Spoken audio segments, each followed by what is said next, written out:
doutor Nicolau, membro do Ministério Público, que nos acompanha, doutor Alessandro Risonei, nosso diretor-geral, a Renata e a todos os servidores. Agradeço a equipe técnica por possibilitar rapidamente, em poucos minutos, nós corrigirmos essa disfunção da senha e damos, então, acesso, e dou meu bom dia também ao internauta que nos acompanha. Hoje estão ausentes, justificadamente, o desembargador Manel Brito, que está de licença médica, e o desembargador Carmo Antônio, que está de férias. O desembargador Eduardo Contreira já está a caminho para entrar na nossa pauta. Havendo quórum, declaro aberta a sessão judicial do nosso Tribunal Pleno e deu por aprovada a ata da sessão anterior.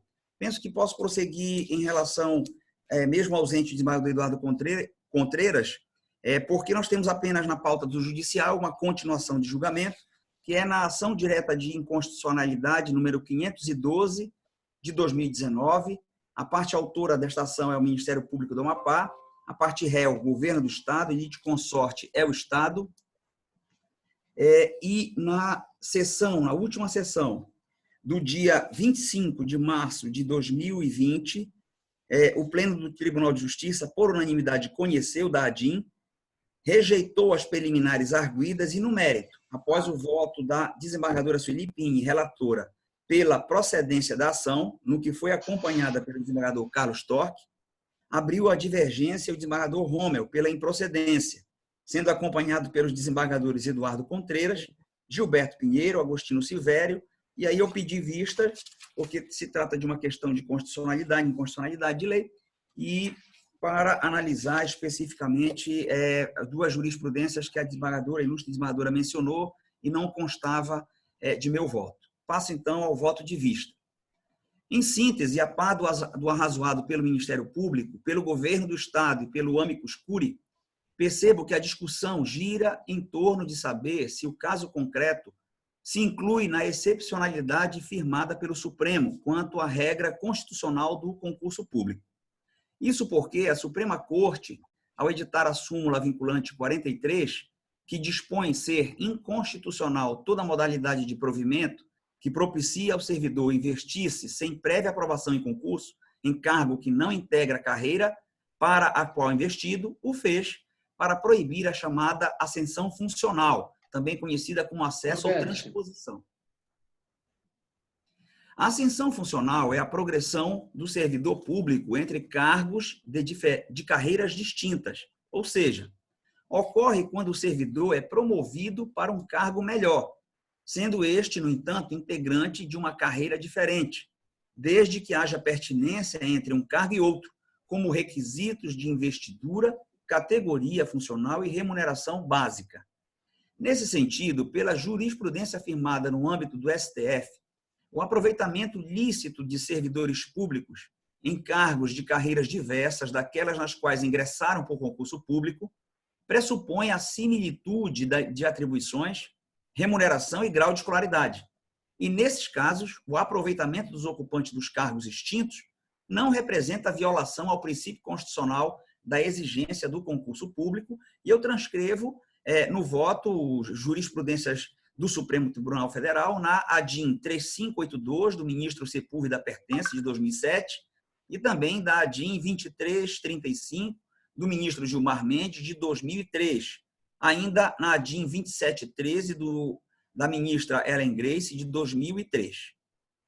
No caso, verifica-se identidade substancial entre os cargos em análise, eis que, na minha opinião, presentes a compatibilidade funcional, equivalência dos requisitos exigidos no concurso público e similaridade remuneratória.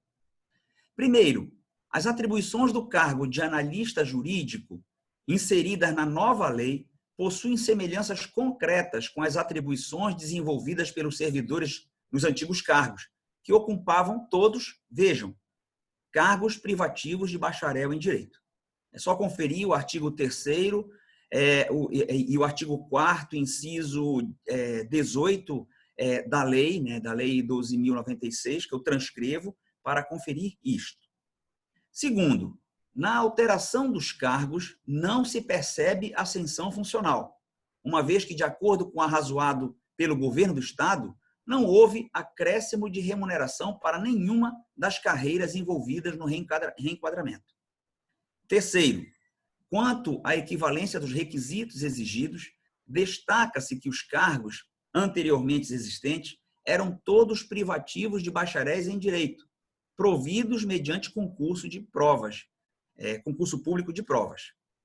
Vale dizer que esta Corte de Justiça julgou caso semelhante em processo de minha relatoria, o Mandado de Segurança 1794 de 2017, em que se discutiu o ato do prefeito municipal de Santana, consistente na reversão da função de vigia para gari, mesmo depois da extinção desse último cargo e opção dos servidores para o novo. Isso foi agora, em 2017, pouco tempo.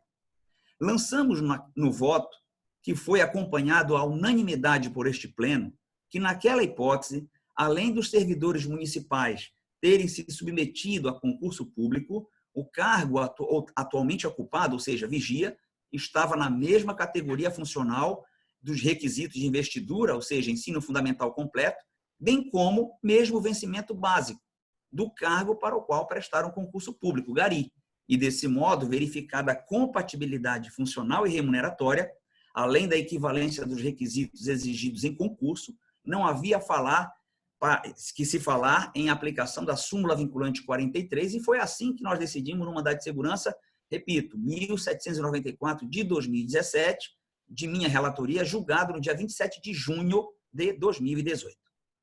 É necessário, entretanto, fazer o distinguish em relação aos precedentes do STF, trazidos no voto da ilustre relatora, para justificar por que não são aplicáveis ao caso concreto. E foi por isso que eu pedi vista. Eu pedi vista para analisar realmente os precedentes que a desembargadora Sueli mencionou, que me pareceram muito oportunos da forma realmente como foi desenvolvido o voto da ilustre relatora. E neste ponto, eu quero elogiar a petição do doutor Alexandre Marcondes de Ribeiro Portilho, especialmente no item 4.3, onde ele rebateu os precedentes que foram utilizados na inicial. Me convenci que realmente aqueles argumentos são mais consistentes. Então, primeiro, utilizou-se do precedente firmado na ADIM 3415 do Amazonas, a ilustre relatora, na qual se combatia leis estaduais que equipararam a Lei 2875 de 2004 e logo após transformaram por outra lei delegados de polícia em 124 cargos isolados de comissário de polícia, que haviam sido criados em 2001 com remuneração bastante inferior à daquele primeiro cargo e sem perspectiva de progressão funcional.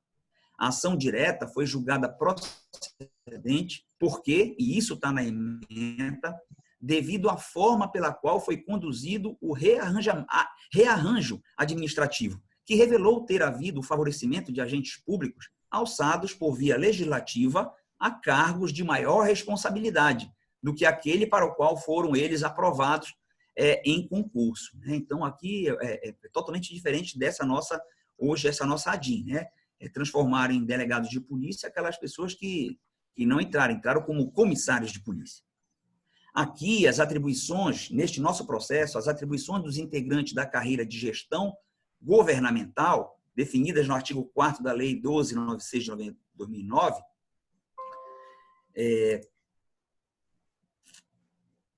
diz que compete ao analista jurídico prestar assistência em áreas relacionadas à aplicação de leis, decretos e regulamentos de interesse interno, examinando processos, emitindo manifestações e elaborando documentos de interesse do órgão ou ente de atuação, em consonância com as leis e normas que constituem o ordenamento jurídico estatal, cujas atribuições, portanto, mostram-se com profundas semelhanças com aquelas desenvolvidas pelos servidores nos antigos cargos que ocupavam.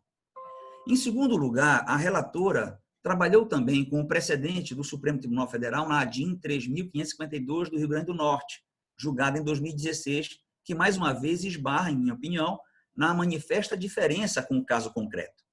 Nos autos daquela ação, tratou-se de servidores oriundos de sociedade de economia mista do Rio Grande do Norte, cuja norma impugnada lhes concedeu a opção de redistribuição entre órgãos ou entidades da administração pública, sob o regime da CLT, situação que diferencia da presente, porquanto todos aqui já fazem parte do quadro de pessoal efetivo da administração direta e indireta do Estado.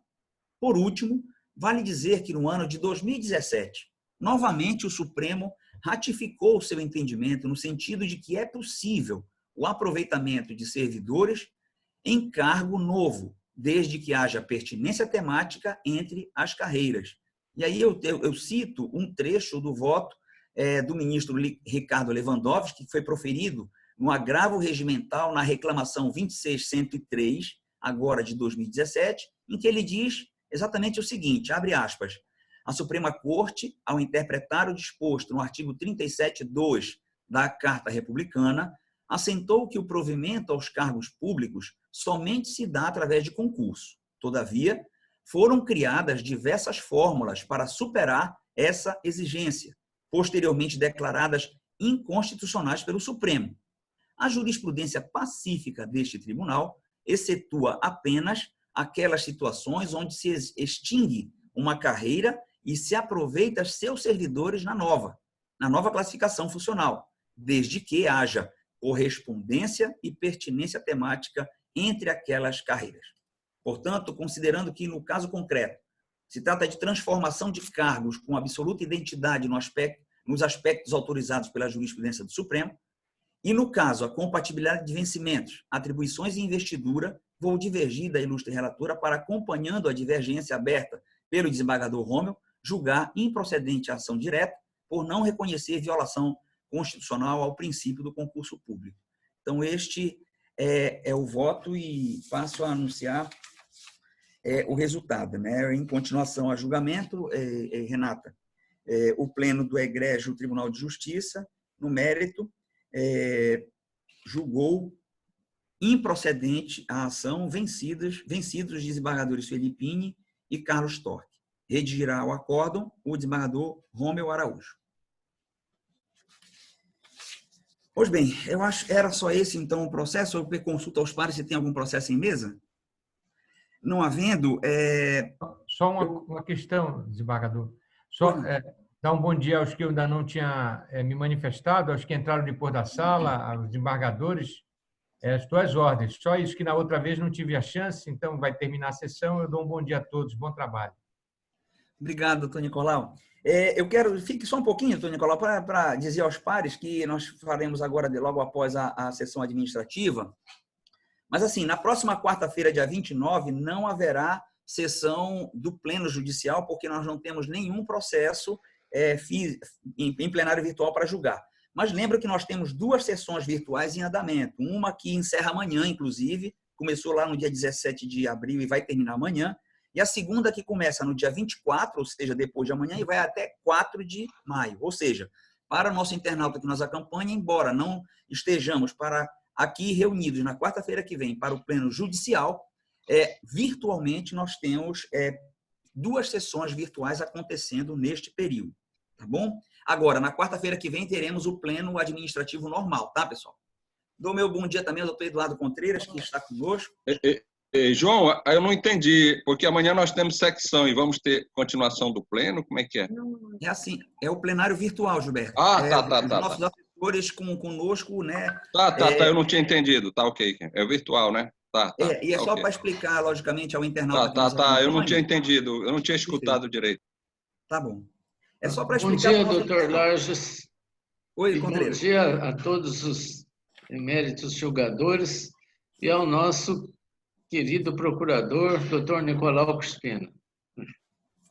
Perfeito. Só para reiterar para o nosso internauta que nos acompanha, que, na verdade, no nosso plenário virtual, aqui nós estamos reunidos em uma sala virtual, é como se estivesse no pleno físico, né? Mas por conta de determinações do CNJ, nós nos reunimos virtualmente. Mas na quarta-feira não tem processo físico para julgar, então não estaremos neste ambiente. Mas estaremos reunidos no plenário virtual, que é uma ferramenta que nós temos, que são processos que abre-se o julgamento por uma semana e lá nós julgamos. Quando há alguma divergência, nós trazemos aqui para o pleno, para a nossa reunião física, só para ficar bem explicado para o nosso internauta. Agradeço a todos, dou por encerrada a sessão judicial e vamos só esperar um pouquinho para trocar a banca e começar o administrativo. Obrigado, Renata. Ainda daqui a pouco eu assino as atas.